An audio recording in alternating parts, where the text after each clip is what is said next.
My name is Paul Luna, and you're tuned into F&B Lunacy. I am here today with Chef Alphonso Betty. Chef, tell us about yourself. Where are you working? What are you doing? Is there a project you have in mind?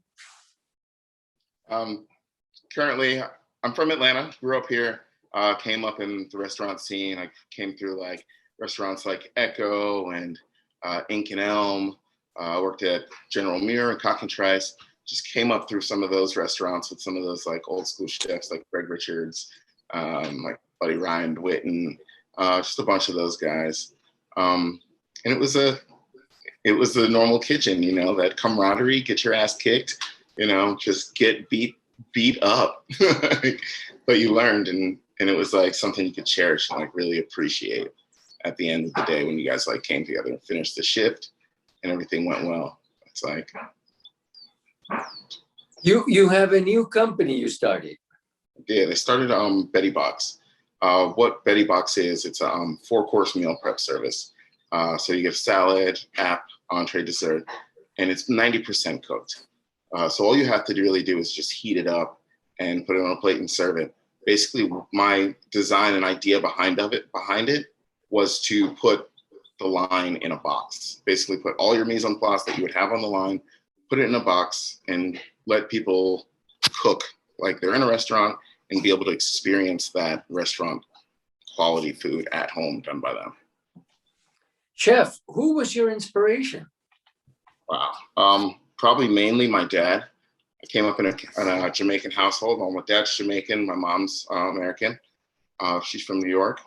And I came up in a household where we cooked every single night. We sat around the table as a family. We did have a TV in the kitchen and a TV in the living room. So yes, we watched TV at dinner time.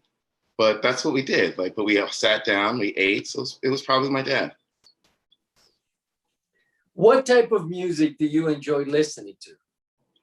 I listen to everything. There's not really one thing I don't listen to.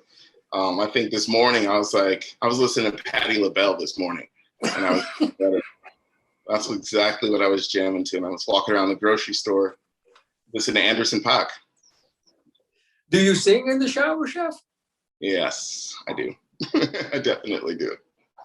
Is it appreciated by your partner or not? I've never asked. I don't know. I have to find out. You just sing to any song that you can think of. Yeah, always. All the time. What does playing with yourself mean to you?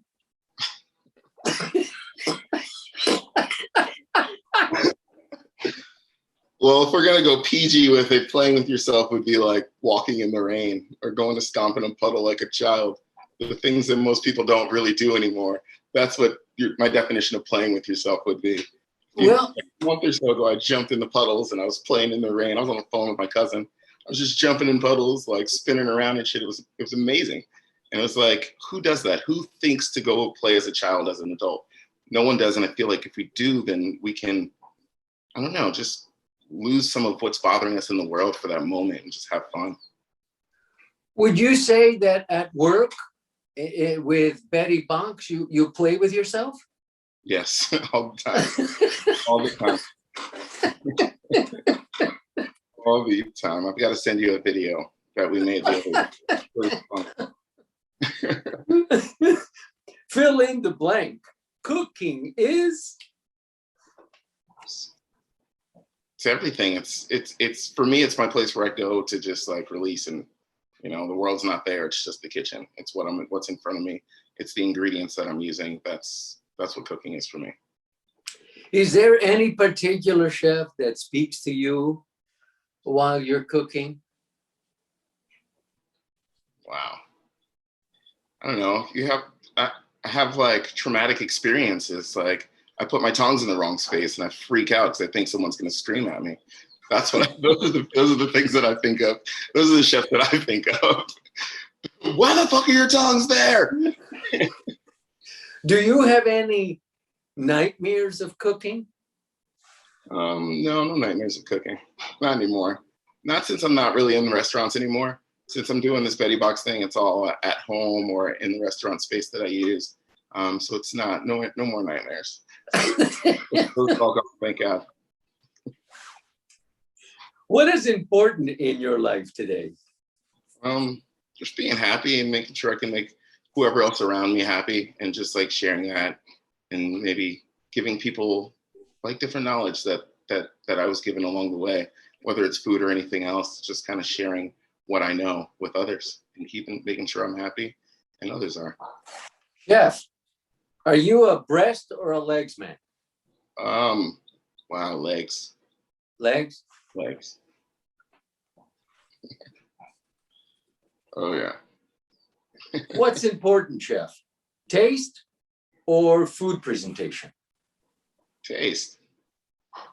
Taste is always more important than food presentation. Of course, you eat with your eyes first, but if it doesn't taste good, then what's the point? Why? And I have to say, is there such a thing as eating with our eyes? Because we don't eat art. Yeah, of course. Like the first thing you do, like the first day of culinary school, I think they said you eat with your eyes first, because you see it and you're like, oh shit, that's pretty. So yeah, you're taking that in through your eyes. Did you go to culinary school? I did. Went to Le Cordon Bleu before they were closed. I think they're closed down now. I don't think anymore. What do you enjoy doing when you're not working? Wow. Man, I just really enjoy being around good people, hanging out with family, friends, and just relaxing mostly. If I have time, I do like to snowboard. I do like to free dive and things like that. If I ever have the chance, I like to go do that. But for the most part, I hang out with friends, my family. Your menu at Betty Box, is it a weekly changing menu? Yes, it was. At first, we were doing a weekly changing menu, but now I'm going more to every other week, just to focus on be able to put more content out, so people can see it more instead of just flooding it with every other week a brand new menu.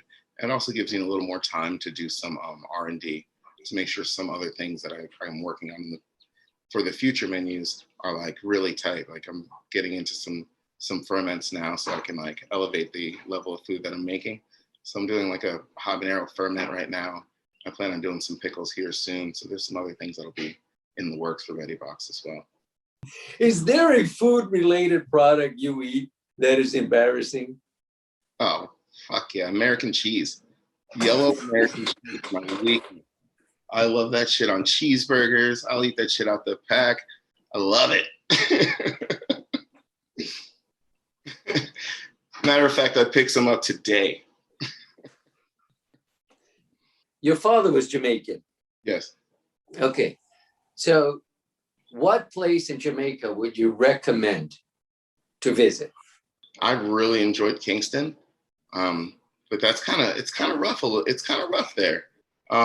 There's a beach called Elsha Beach, and I would definitely recommend going to eat there. If you watch like that Anthony Bourdain episode, when he went to Jamaica, he went to that beach, and it's a local beach. Great food. Food was amazing on that beach. It's somewhere I actually went with my dad as a child. Like I was a kid, and then later on, following Anthony, I was like, holy shit, I've been there. It's absolutely amazing. That's somewhere I would definitely go. Up in the mountains and the hills are really nice too. Do you incorporate any of your Jamaican background roots into your cooking? I do, all the time. I use the three things that they always used when I was growing up was the bay, thyme, garlic, and always a little Scotch bonnet. Those are some things that I always like to keep around the house and use in almost everything. This is an off-the-wall question, unlike the other ones. Chef Betty, are you a lunatic? Yes, absolutely. Absolutely.